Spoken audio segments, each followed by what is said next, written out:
શ્રીધામ વૃંદાવનની પાવન ધરાની શ્રીમદ ભાગવત કથાના ષષ્ઠમ દિવસે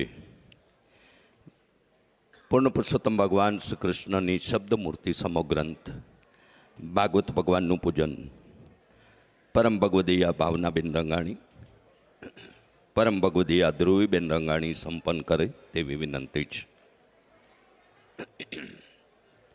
આંતરરાષ્ટ્રીય યુવા ભાગવતાચાર્ય પૂજ્ય જિજ્ઞેશ દાદા રાધે રાધેનું પૂજન સમગ્ર મનોરથના અને એક કરતાં વધુ ભાગવત કથાના મનોરથ સંપન્ન કરવાનું સદભાગ્ય જેમને સાંપડ્યું છે એવા પરમ ભગવદી ભવાનભાઈ રંગાણી, પરમ ભગવદી હાર્દિકભાઈ રંગાણી વક્તા મહોદયશ્રીનું પૂજન સંપન્ન કરશે તેવી વિનંતી છે. માનની ભવાનભાઈ અને હાર્દિકભાઈ અને ભાવનાબેન ને ધ્રુવીબેન મંચ પર સ્થાન જાળવી રાખશો તેવી પણ અપેક્ષા રાખું છું. આજે ફાગણ સુદ 11 આમલકી એકાદશી ચંદ્રશેખર આઝાદની પુણ્યતિથિનો દિન અને વિશ્વ એનજીઓ દિવસ એવા ષષ્ઠમ દિવસે રૂક્ષ્મણી વિવાહના દિવ્ય પ્રસંગની આપણે ગાથાનું ગાન શ્રવણ કરવાના છીએ. ત્યારે પૂર્વ યજમાનો પૈકી બુચરવાળા દેવ દિલીપભાઈ વાળા, પ્રફુલ્લભાઈ વાળા, વિશાલભાઈ વાળાને પણ ઠાકોરજીના દર્શન પૂજન અને પૂજ્ય દાદાના આશીર્વાદ પ્રાપ્ત કરવા માટે કથા મંચ પર આવવા નિમંત્રણ આપું છું. બધા શાંતિ જાળવશો તો આભારી થઈશ. ભવાનભાઈ રંગાણી પરિવારના હાર્દિકભાઈ ભવાનભાઈ કથા મંચ પર સ્થાન જાળવી રાખશો. ભવાનભાઈ રંગાણી પરિવારના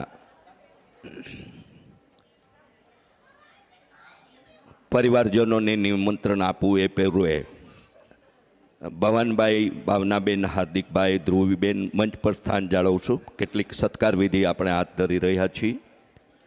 રતિબાપા સાવલિયાને વિનંતી કરું અને પૂજ્ય આનંદ સ્વામીજીને પણ વિનંતી કરીશ કે આપ બંનેનો પોતાનો પૂજન ભાવ રતિબાપા સાવલિયા, પૂજ્ય આનંદ સ્વરૂપ સ્વામી અને પૂજ્ય જિજ્ઞેશ દાદા રાધે રાધે પ્રત્યેનો સંપન્ન કરે તેવી રતિબાપાને વિનંતી કરી રહ્યો છું. એ બાદ રવજીભાઈ, રામજીભાઈ પાગડાળ તેઓ પૂજ્ય દાદા ભવાનભાઈ અને હાર્દિકભાઈ એટલે કે રંગાણી પરિવાર પ્રત્યે પોતાની સત્કાર વિધિ સંપન્ન કરશે તેવી વિનંતી છે.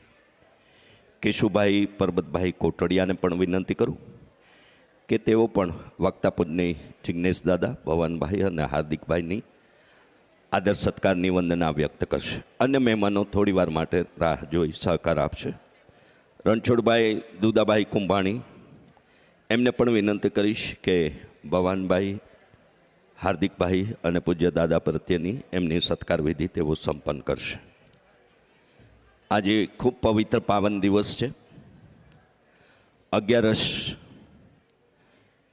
આપણી તિથિઓની, દિવસોની અને મહિનાઓની પણ મહત્વતા છે.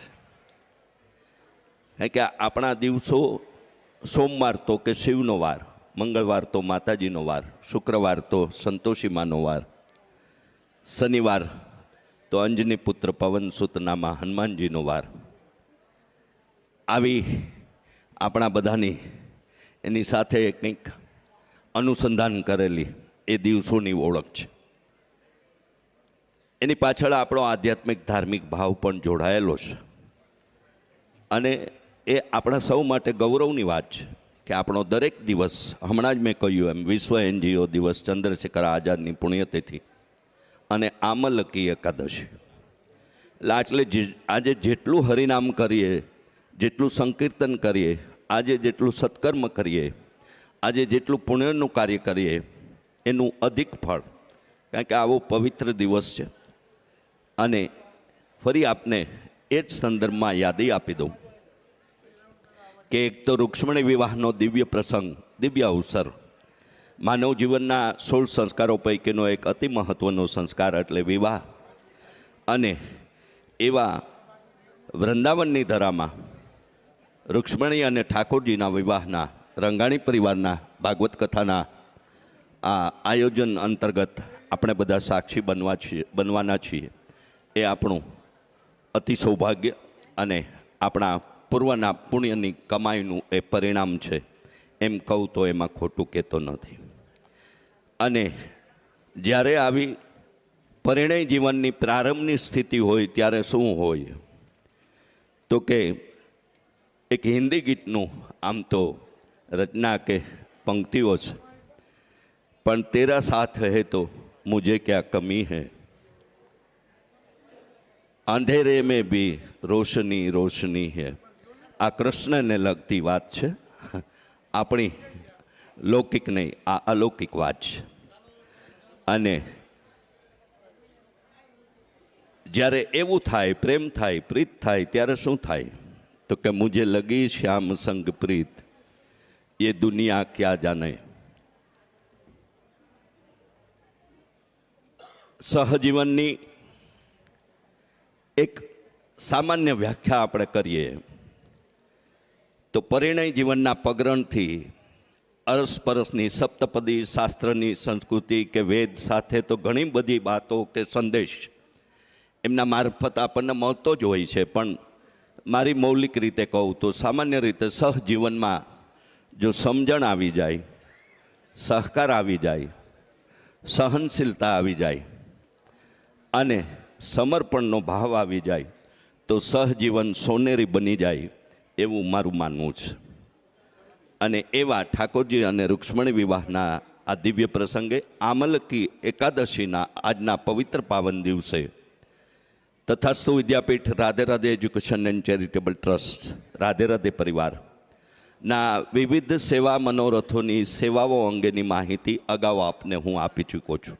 પણ હાલ આપણે ભોજનાલય અને વિદ્યાર્થીઓ માટેની બેન્ચીસની સેવાનો મનોરથ આપણે એ તરફ એ મનોરથમાં સહભાગી કે આપણું યત્કિંચિત જોડાણ, આપણી સમર્પિતતા એમાં સમર્પિત કરી રહ્યા છીએ.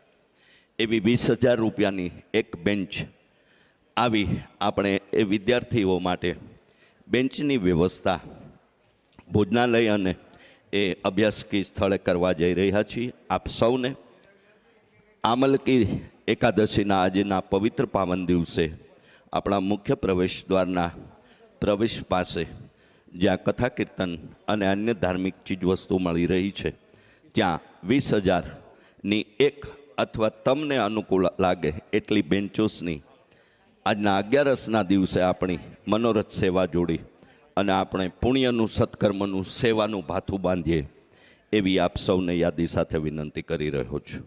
999-888-2612 આ મોબાઈલ નંબર આપના મોબાઈલમાં સેવ કરી એડ ગ્રુપ કરશો, જેથી ઘણું બધું જાણવા જોવા અને પ્રેમ મંદિરમાં બિરાજતા મીઠુડા રાધાકૃષ્ણ દેવના દિવ્ય દર્શન શણગારની ઝાંખીનું અને પૂજ્ય દાદાના મુખેથી સ્ફુરેલા સુવિચારનું પણ ગ્રહણ કરવાનો આપણને અવસર પ્રાપ્ત થશે. તો આપને એમાં પણ જોડાવા વિનંતી કરી રહ્યો છું. Radhe Radhe official YouTube channel like subscribe કરશો, જેથી જીવંત પ્રસારિત થતા તમામ પ્રસંગોની લિંક સીધી જ આપને મળતી થઈ જશે. હવે આ મનોરથના મનોરથી ભાવનાબેન રંગાણીને વિનંતી કરીશ કે તેઓ સ્વાગત અને આભાર વિધિ બંને પોતાના શબ્દોમાં સંપન્ન કરે. એ પછી રંગાણી પરિવારના પરિવારજનોને આશીર્વાદ માટે આમંત્રણ આપવા જઈ રહ્યો છું. પણ એક ક્રમ જળવાઈ રહે એટલે ભાવનાબેન રંગાણીને વિનંતી કરીશ. ભાવનાબેન આવો.